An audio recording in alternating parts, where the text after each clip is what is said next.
Hello, welcome to the WWE Hell in the Cell 2020 rundown with me, All Things Wrestling, joined again by Fated Helly. Hello. How are you doing today? I'm doing great, once again. Like, the same as yesterday, I think it was. Yes, Great. because where we watched the Bound for Glory. Which, was it a better show than tonight? Or wasn't it? You'll have to watch this review to find out.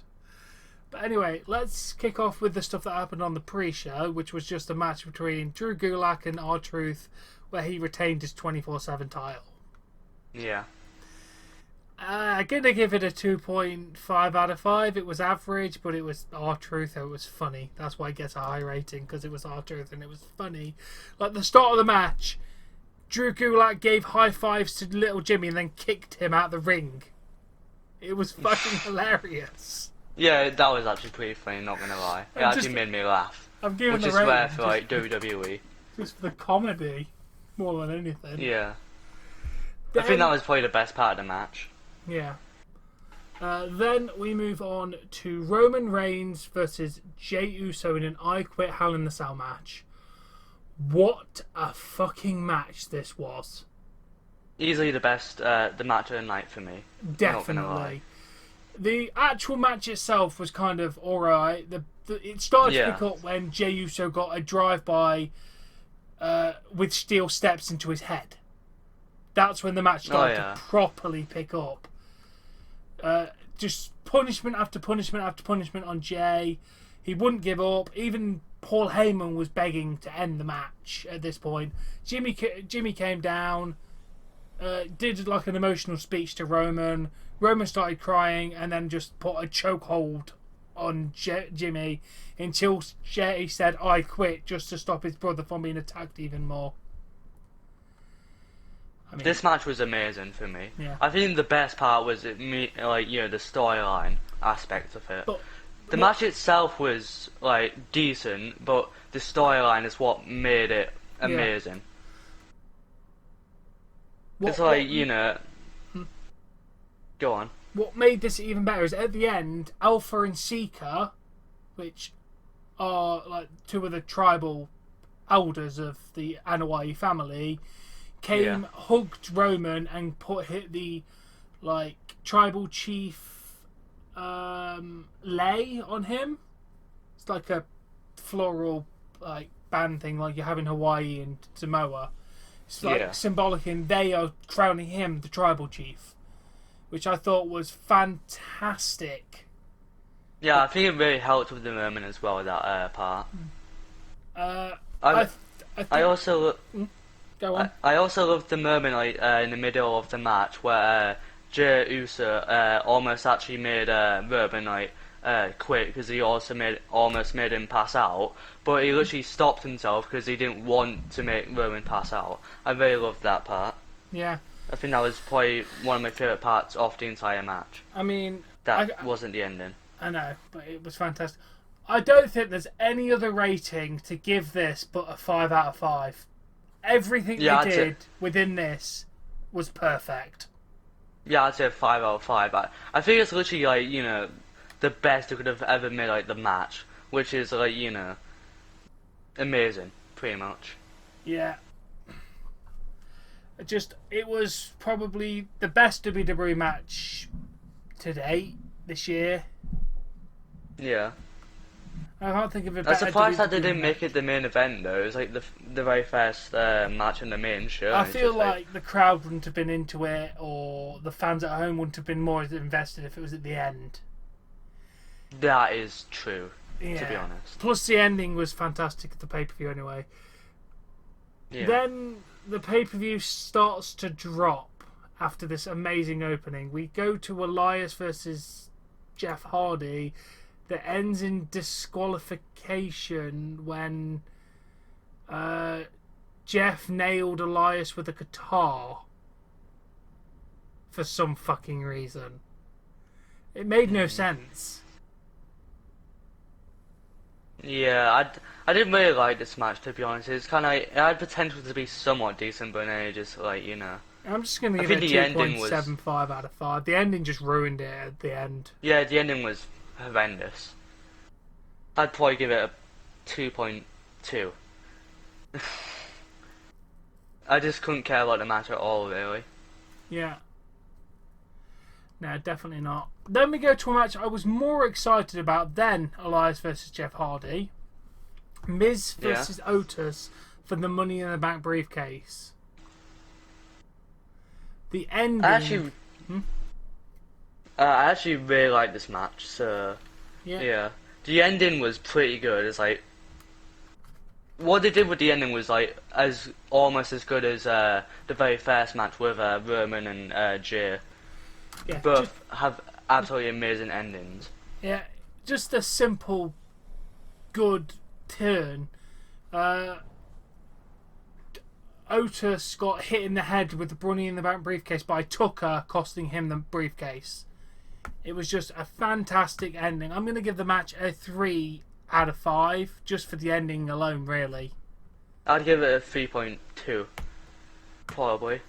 I also really liked the way Otis sold the, getting hit with the briefcase. Like, it literally looks like he almost got knocked out by that hit, which, what made was this amazing. even better is after the match, Miz and Morrison celebrated backstage. Tucker showed up, like, oh yeah, and he's like, and Tucker's like, I didn't do it for you, I did it for me.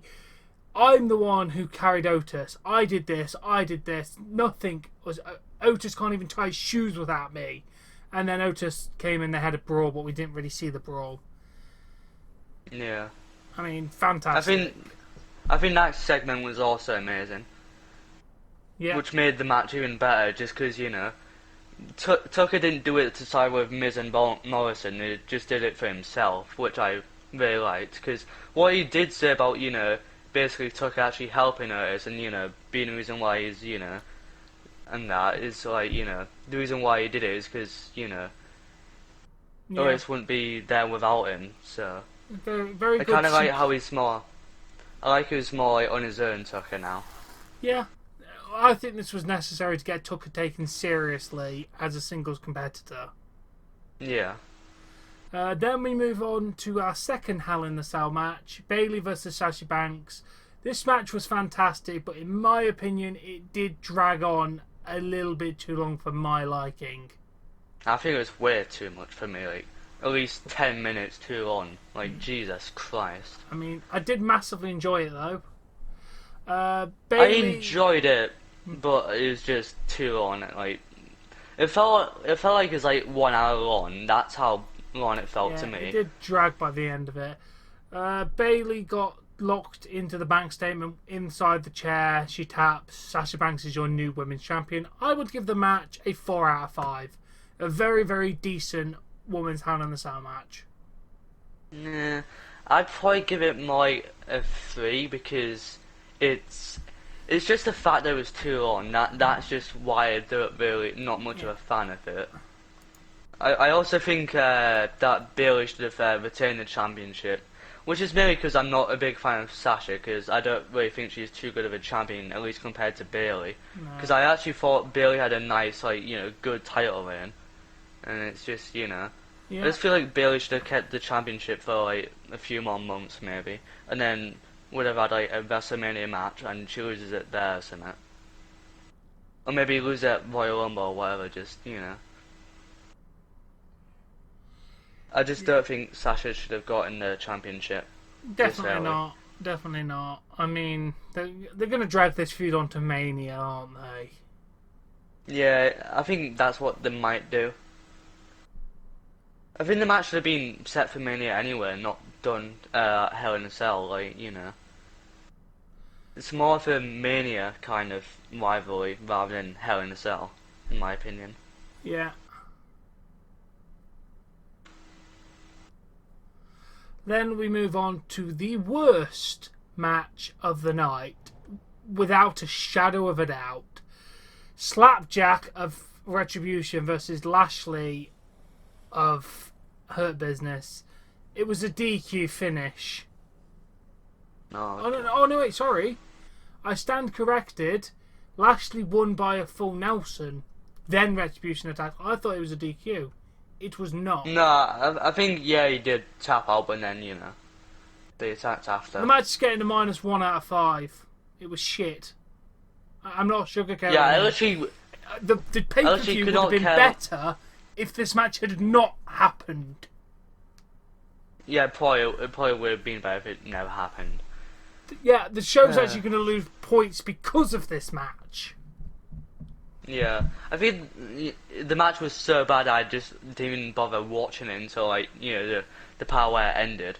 Like, no joke, I just did not care at all about this match. And they keep ruining Retribution, aren't they? Like, making them lose. They are so dead. The group is just dead at this point. They're just awful. What they did hyping up the Retribution was amazing, and then all of a sudden it just turns on and it's just like, oh yeah, just... I don't care about this not anymore. too good. Yeah.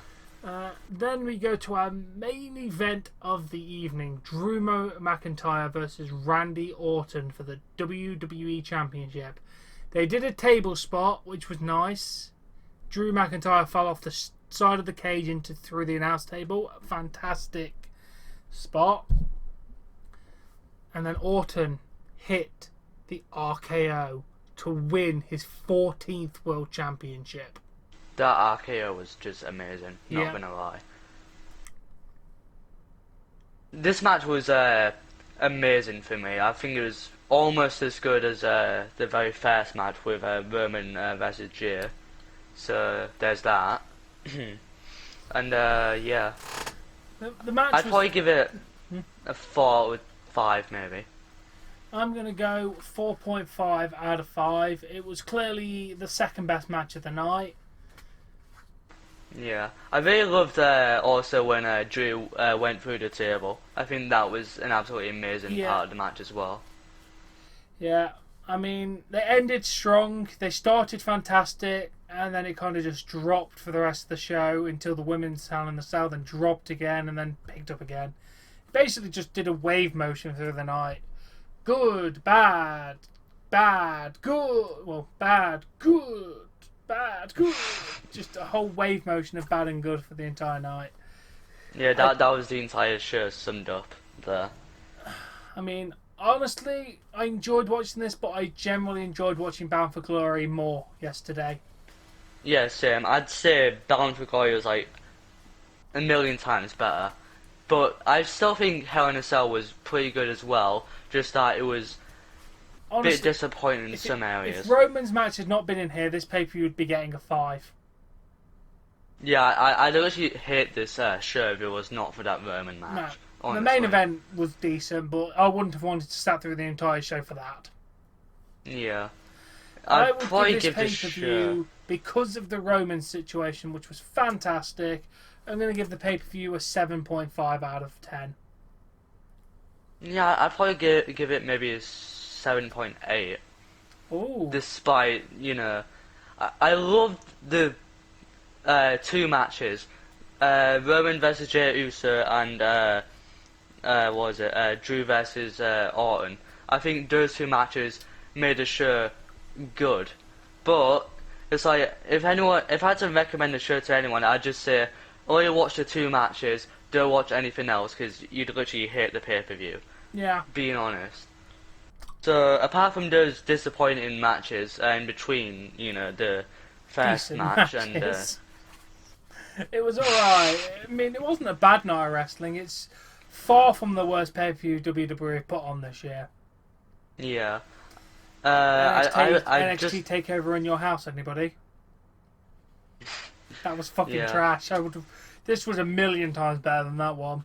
I think NXT TakeOver in your house is going up for the worst pay-per-view of the year. Yeah, I've not seen it, so I can't. Don't watch it. The only decent match on there was a woman's match at the end. Interesting. Yes.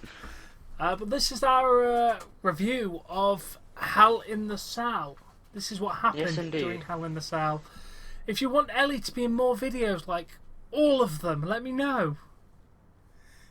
Yeah, it's just going to be me going different characters saying, yes, let Ellie be in all of the videos, yes. Well, if Ellie's available to do reviews, I'm more than happy to keep doing reviews with Ellie. I can always do SmackDown reviews, because those are on Fridays when, you know, I'm off the weekend. Ellie can be in every Friday review.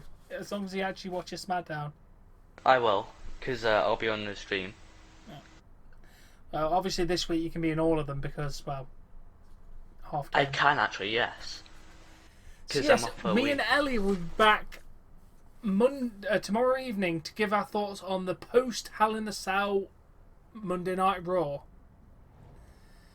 Yes. We do hope you've I shall be enjoyed back. this review. If you have, like, share, and subscribe, and we shall see you all Yes, please tomorrow. do that.